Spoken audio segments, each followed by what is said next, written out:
I started playing tennis when I was 55, so to be new at something, I think that's, it's a gift to be able to be new at something and say that at Big Brothers Big Sisters right now, it's like, whoa, some of this I haven't, a lot of this I've experienced, but some of it I haven't, and I kind of chuckle. I think that's great. There's still people to meet, places to go, so I think it's a state of mind too. Age is a state of mind. I feel like I'm still pretty young. I don't feel any different. Okay, my knee feels different, but I don't feel any different. And I think that's the thing too, is just to do your best to stay healthy. That matters. Austin Community Capital.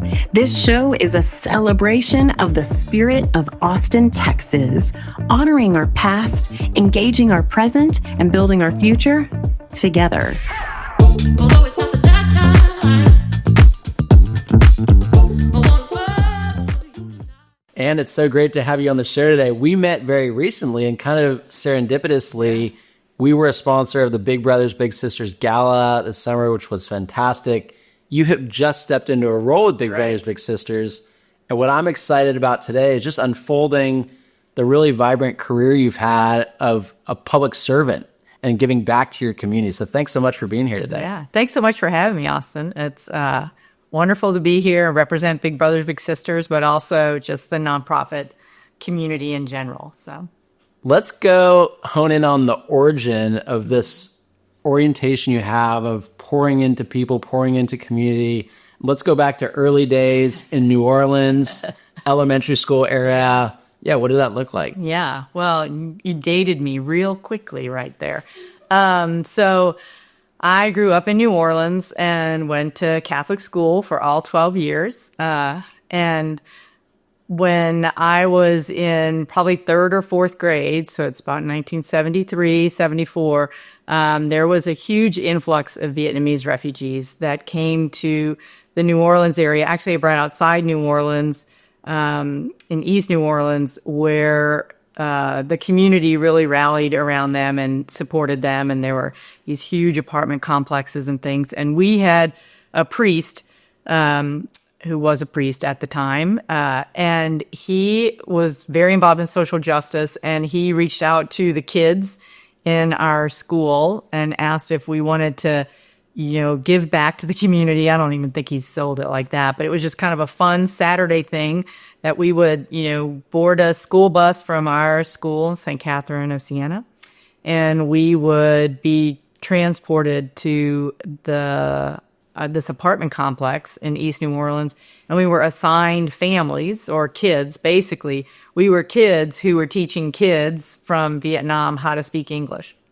And so I did that we must have done that for a year and a half or so on like one Saturday a month, and really got to know the little kids. Of course, I was a little kid myself. And in hindsight, it was pretty, I think it was pretty avant-garde to have these young kids teaching the kids and also working with the parents and the grandparents, because there were multi-generational folks living together, and we would just teach them English. And it was really about teaching them English, about helping them find ways to get jobs, things like that as a little kid, I didn't know, the impact that could have.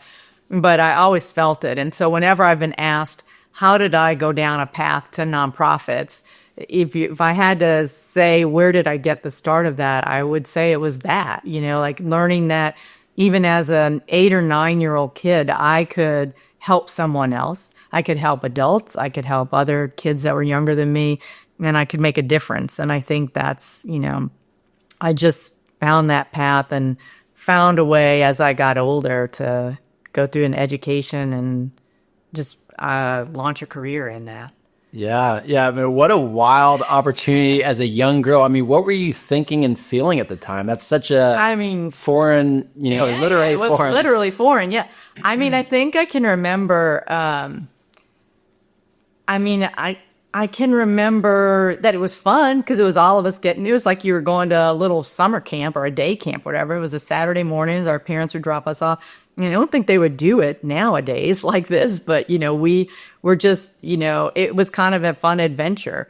And then going into their homes and think, talking with little kids in English and, playing with them just as kids, just trying to, I guess teach English like that, not real organized necessarily, but the parents then, like towards the end, I can remember several visits where they would have me read things into a cassette tape, an old fashioned cassette tape.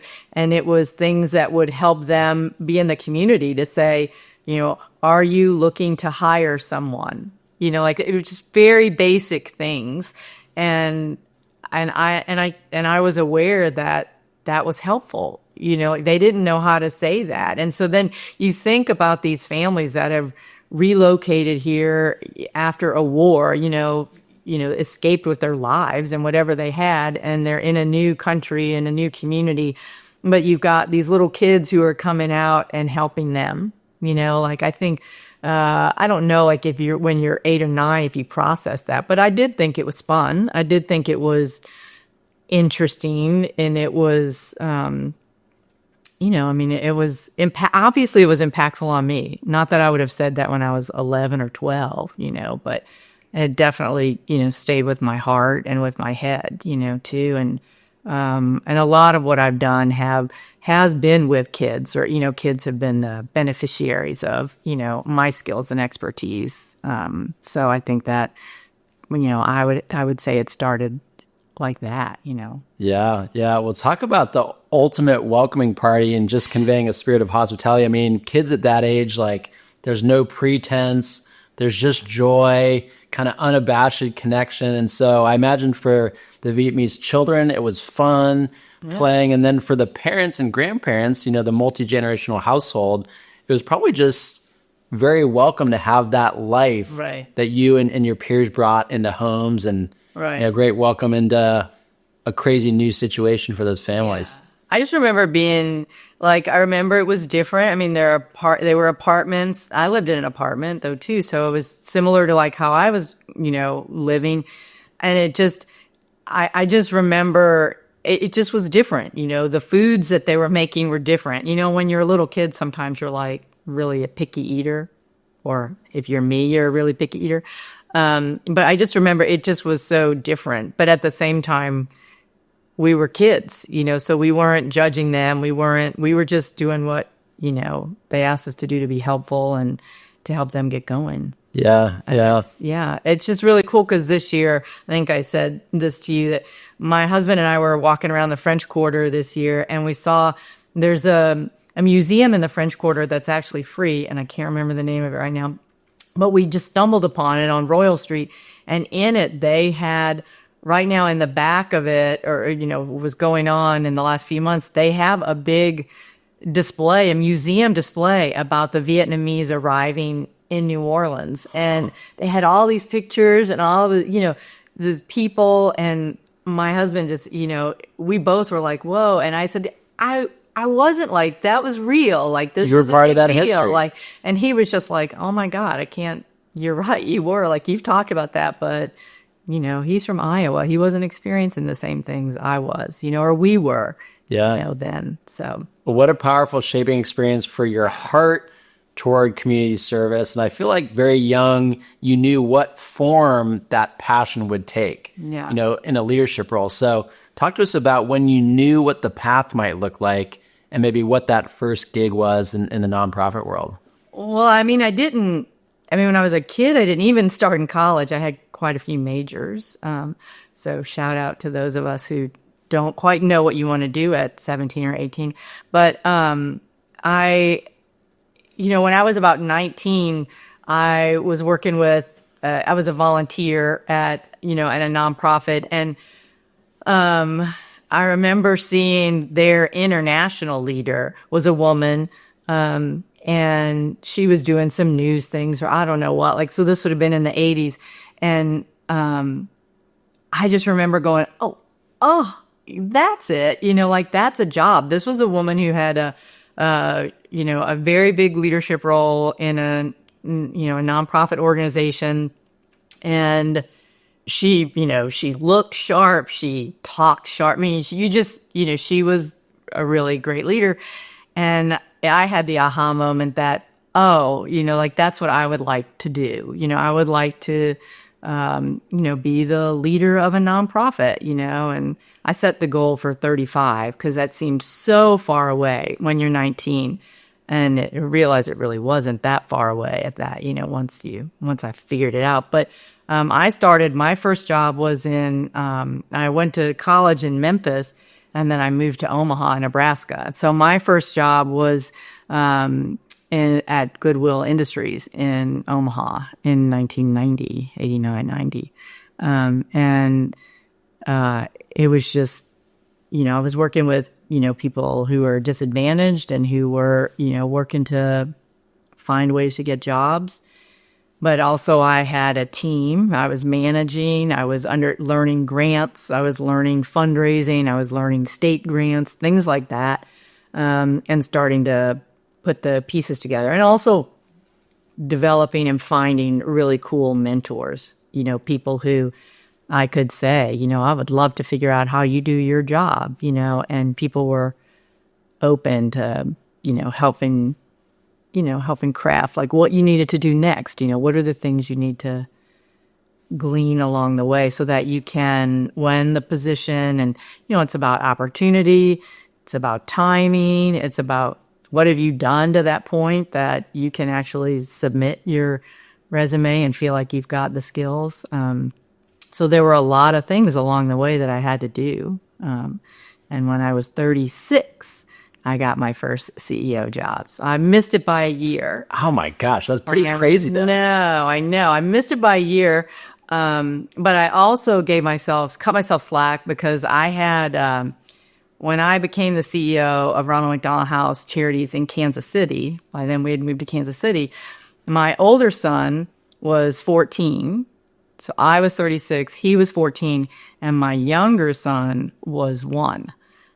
So it was kind of a crazy time, and a crazy time for, me to jump off and get a really big job. Oh, yeah. You're in Aspen, or maybe Italy, and your phone pings with a freeze warning back in Austin. Panic? Nope. You have Loyal. We're already there, wrapping the pipes and checking the perimeter. Whether you're home or away, we are the eyes and ears of your estate. Global freedom, local support.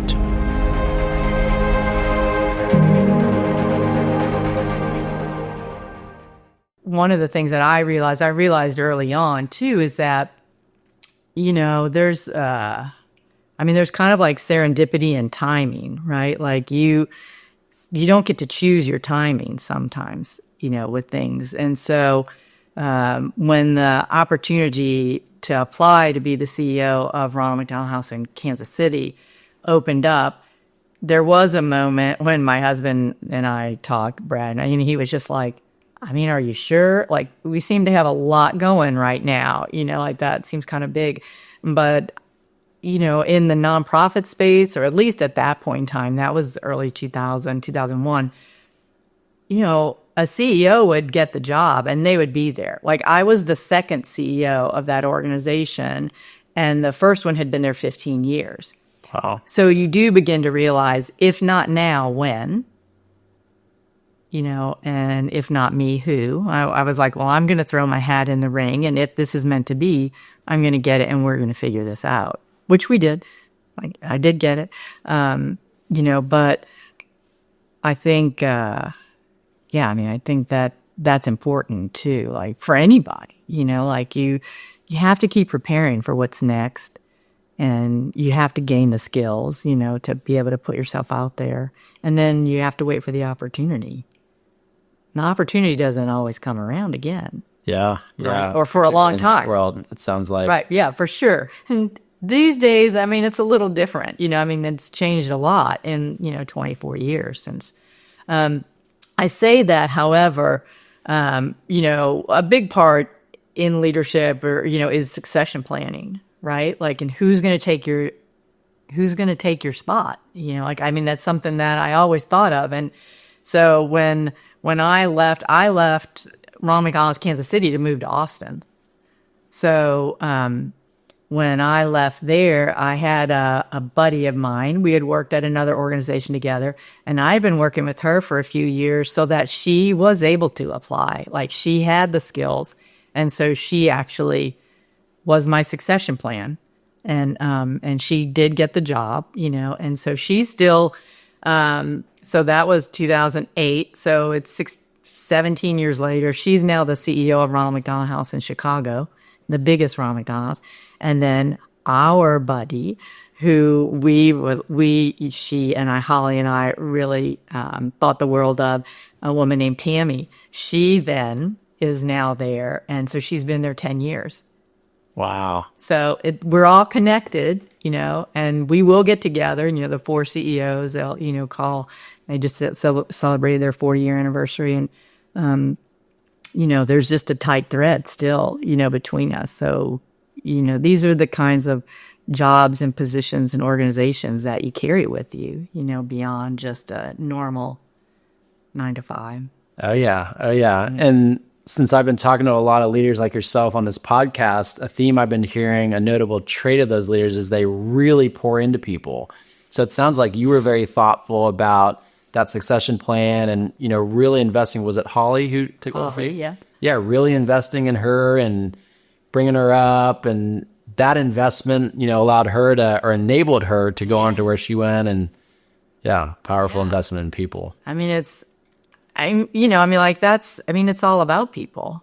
It's all about relationships, either your relationships with your team, your relationships with board members and volunteers, your relationships with the families or the kids that are, if you're, in kind of a program setting, the families that you meet, which connect you to the mission, right? Like that was, that's very powerful to be able to see your mission and everything you're working for, happening, and like, I've had other opportunities and positions. And then where I sit today, I mean, I've been with Big Brothers Big Sisters very short, but I too went to the gala. I've been a supporter.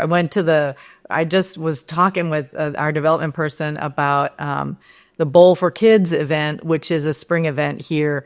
And I was just like, oh man, I used to do that in Kansas City, back on Ward Parkway. It was probably my first time I came across Big Brothers Big Sisters. But, it's fun to see that, there are ties within the communities and within the bigger community, of the organization that are still going.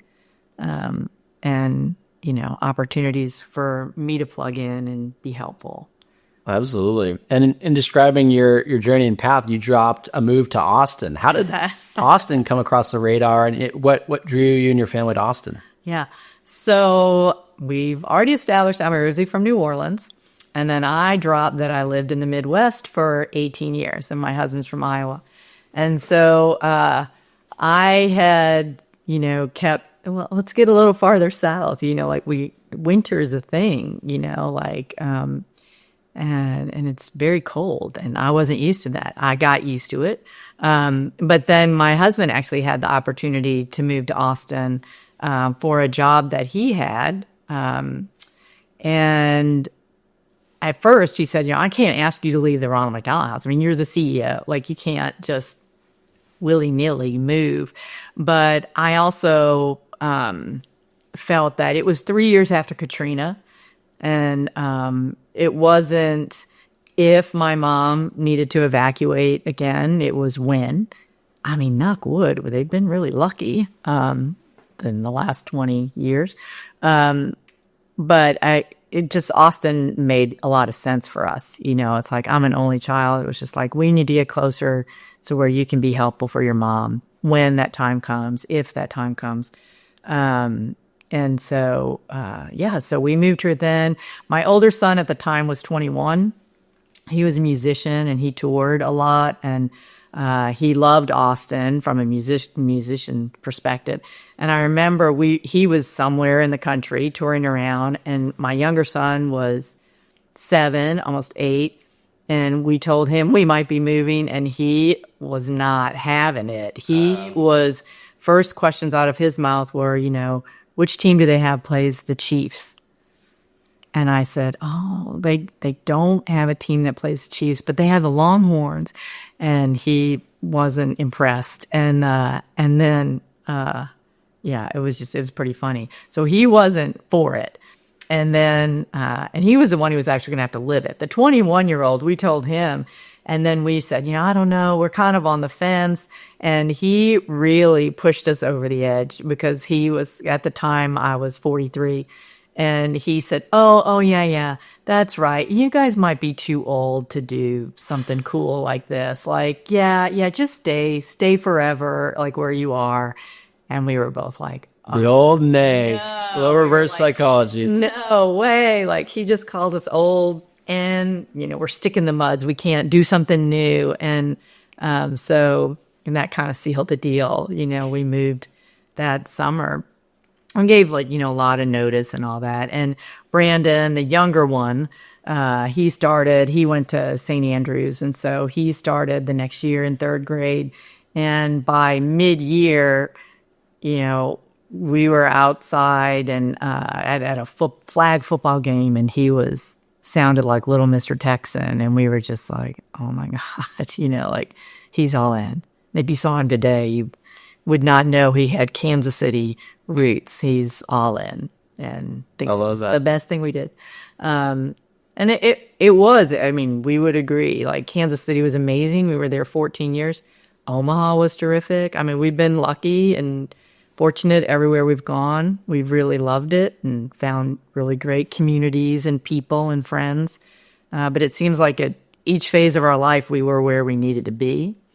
But we've now been here 17 years, and it's the longest any of us have lived. Almost. Brad had left home when he was 18 to go to college, so we'll crest it where all of us have lived here the longest real soon. The landscaper went rogue. He's sculpting the bushes again, and a propane guy is a no-show. We're not gonna make it out there today. Stop managing the managers. Get loyal. We act as the buffer between you and the chaos. We speak contractor so you don't have to. Loyal Home Concierge. We manage the pros. And we love it. And Austin's a great place to land, especially if you're new to town. And like we were talking the other day, one of the first things I noticed about Austin was if you go to an event or you get invited to a lunch or something like that, one of the first questions that we noticed back in 2008, I don't know if that's changed now, but was, when did you get here? It wasn't how long have you been here, whatever. Like, it was just like, when did you get here? Kind of like, what brought you to Austin? Everyone assumes in a lot of ways that you're not from here, because it's kind of, you're rare if you were born and raised here. That's awesome.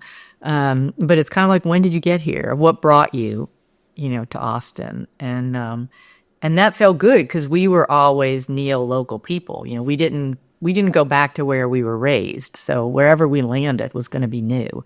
And it felt good to be welcomed or, to acknowledge, oh, I just got here. And then, oh, I got here 2 years ago. Okay, whatever. You've got your in to start a conversation. This is a very welcoming place and a city that does hospitality really well. And helped by the fact that there's a lot of outsiders. And so there's a spirit of openness that makes it a lot easier to connect. Right. I think it's a culture that grabs you quickly. Yeah. It sounded like it grabbed y'all. Yeah. What were some initial enjoyments of Austin or communities you became a part of? Like, what were some things you loved about life kind of in those early years? Well, the early years, we spent our first 7 years on the east side. So we lived in Mueller or Miller, whatever, however you call it. Because I worked at the Ronald McDonald House here for the first 5 years. And so I had the best commute in Austin because I could just walk to work in that live workspace. And that was amazing. And it was closed for school and things like that. So the first 7 years we were there and, developed a great community, there. Of course, like at that point too, we had a 7-year, an 8-year-old. So then you develop your community of, River City Rangers soccer and, all the things like that. But what was so great is that was pulling us to different parts of the city, and that's kind of, we, in 2016, so for the last 9 years, we moved out to the suburbs. We moved out to Circle C. And the first time we even found that place was through Brandon's soccer. He did a Lone Star soccer clinic when he was a kid. And then that's where we moved. We ended up moving there, but also because I used to do triathlons, a lot of triathlons and things like that. And so there was a big community of cyclists and runners and all that were out. We would cycle out there a lot. So, there were so many different communities that we ended up being a part of. And I think that's really cool. I mean, it is incumbent upon you have to put yourself out there. Like whenever you move someplace, you have to be willing to go and be the new kid or the new person in the group and, get established. But Austin makes it real easy, I think.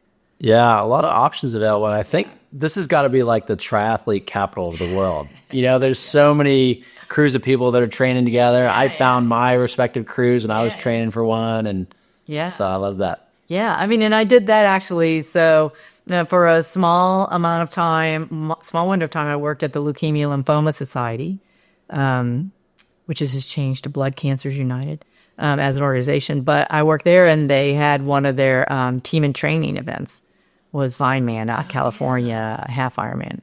And so, I'd been doing triathlons for a while, but I was like, okay, yeah, let's do that. I'm going to do that. So, so that was great because I got to combine work and fun and, volunteers and all that kind of stuff. And, but yeah, it's, for sure, a lot of triathletes here, but the topography lends itself to it. So that's great too. A lot of the things I've done, I've been surprised too. Like I was with Explore Austin for a couple years and still a big supporter. And that is a local organization that's kind of like a Big Brothers Big Sisters meets Outward Bound.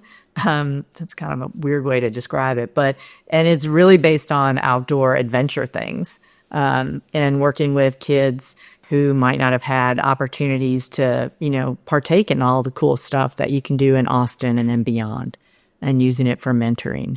But so I think if you like the outdoors, Austin's a great place to be. Oh, yeah. And outdoors provides such an amazing vehicle for connection, for community, for healing, for growth. So I'll have to check out that organization. They were not on my radar, but it sounds like they're doing some really awesome work locally. I think you're on theirs. I happen to see your name on something of theirs. So I was like, yeah, Kathleen Schneeman is the CEO there. So she's terrific. And they're getting ready to do a big campaign to build a facility. So that's a big deal, but it's a really cool organization. And it's, it's even like at Big Brothers Big Sisters, now it's interesting. They were sending out, when matches are made, it's kind of a big deal, like even within like mentor and mentee, a big and a little. And it was really fun because this weekend they had like 3 of the matches. They met up and did like their first activity and all together. And one of them was at McKinney Ruffs, and they went hiking. But it's because the girl, who's like a teenager, and her, that's what she wanted to do because she had never been or whatever. And so it's like, okay, like that's cool. Like you're using, you use what you have available, right? And we have a lot of things available to, have meaningful connections outdoors and just, it also levels the playing field a little bit, right?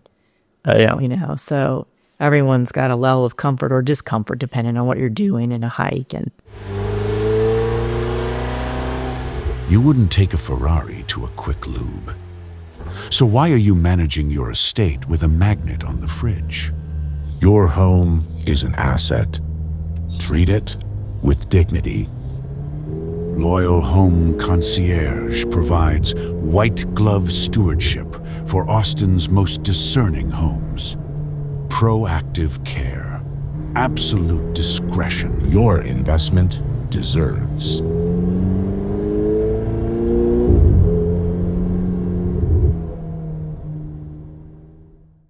It's been fun to walk through your career journey. Give us a picture of life now. What does life look like? Wow, what does life look like now? Less running and less running. Had a knee injury, but I'm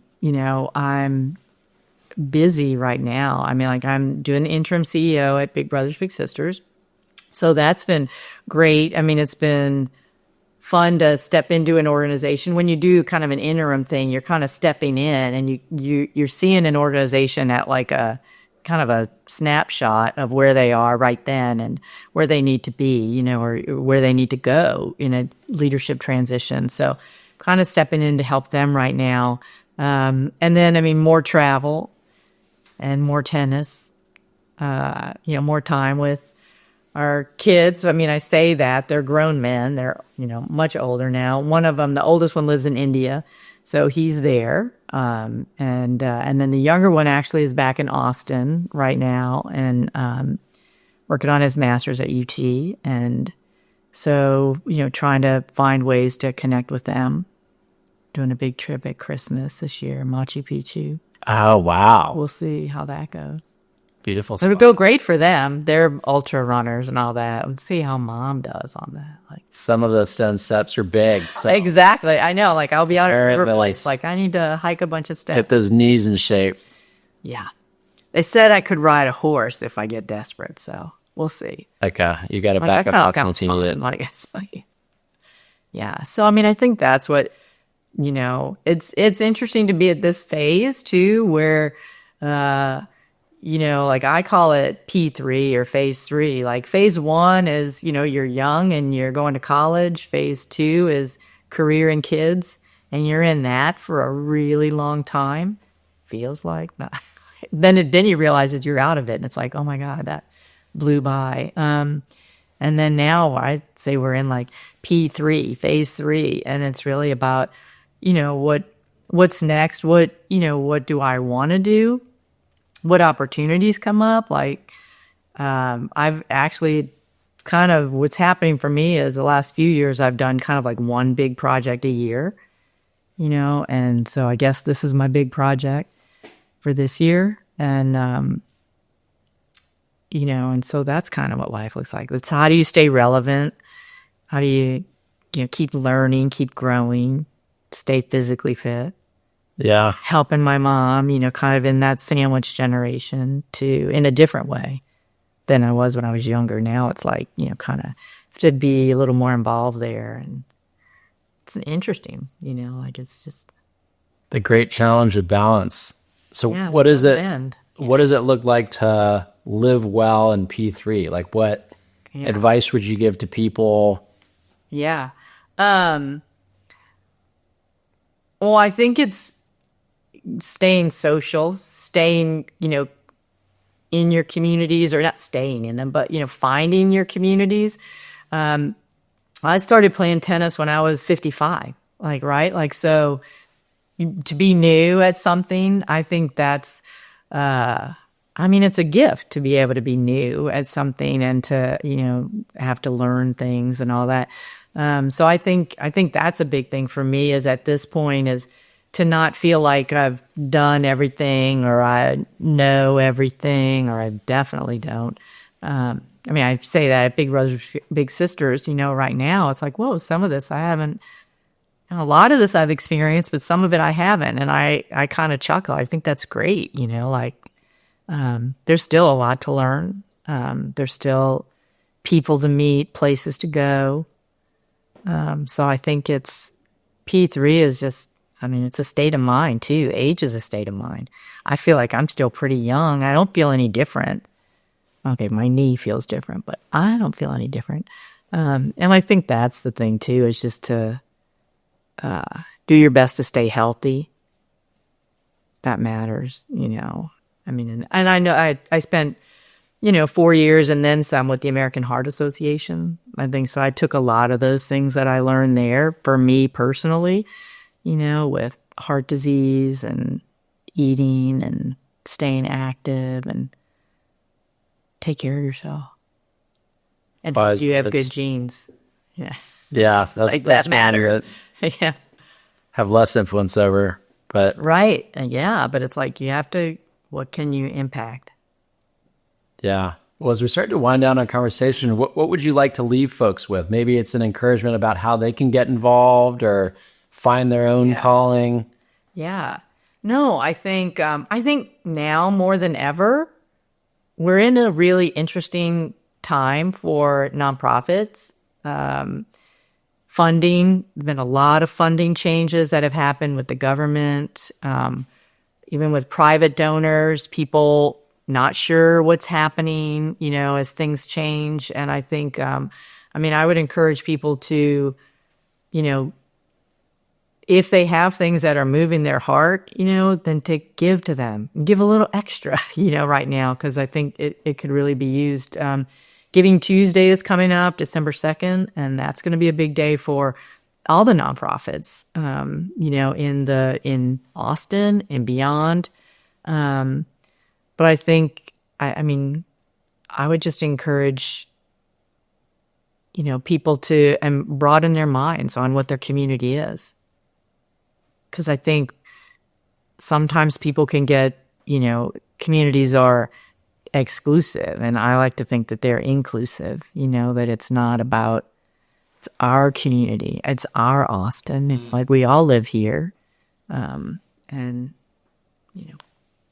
don't know, I love that sense of ownership. Like if everyone who lived in Austin had that type of feeling of ownership, our city would be all the better for it, And so I will just recount that encouragement you gave to folks of don't wait to get involved. Right. Don't wait to give. Doesn't have to be big, doesn't have to be grandiose. It can happen now. But doing that discernment of what moves you, where are you wanting to get involved? Where are you curious? And then taking the leap. right. I think the other thing too is, you don't wait to be asked. It's kind of like in life too, right? Like you have to figure out, it's up to you what you do. It's up to you, which path you take. And if you wait to be asked, to come off the sidelines, then, you might miss some really great opportunities. I think that's another thing too. Like if I would have sat waiting for someone to ask me to try a new challenge, I don't know where I'd be. I'd still be waiting in Memphis, Tennessee. Go getter mentality. Yeah, it's like, you have to, and then be lucky. You have to be lucky. But it's really about, you've prepared yourself. And Absolutely. Well, as we close here, leave us with a spot in Austin you're really liking right now. Oh, I'm really liking right now. Wow. My favorite spot is Town Lake Trail. Hard to beat. That's hard to beat. I know. And my friend Julie Fisher's now there as a CEO. So it's been great to watch her go and grow.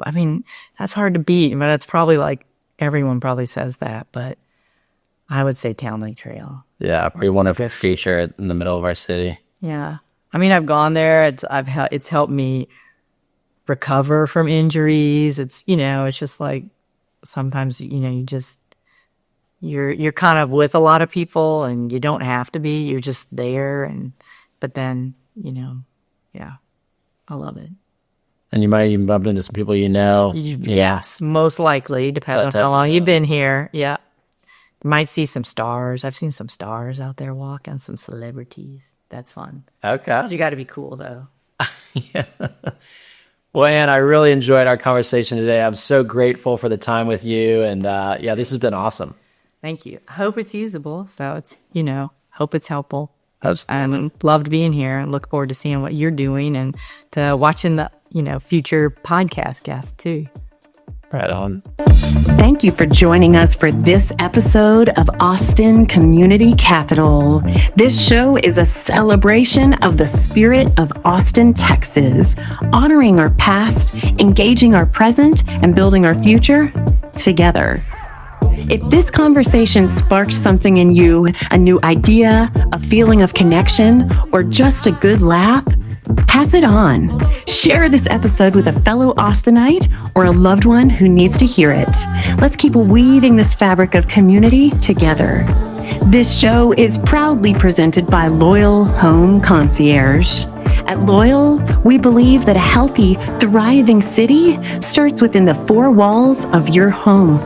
We are passionate about supporting overextended executives, the moms and dads who do it all, and the couples who take life by storm. Because we know that when your home life is supported, you are free to support the ones who matter most. Your kids, your wife. Whether you need a proactive manager for your home or a creative problem solver for your next big adventure, we are here to help you design a life of intention. LoyalHomeConcierge.com. Let's make life a little more beautiful together. Stay loyal to your community, and we'll see you next time.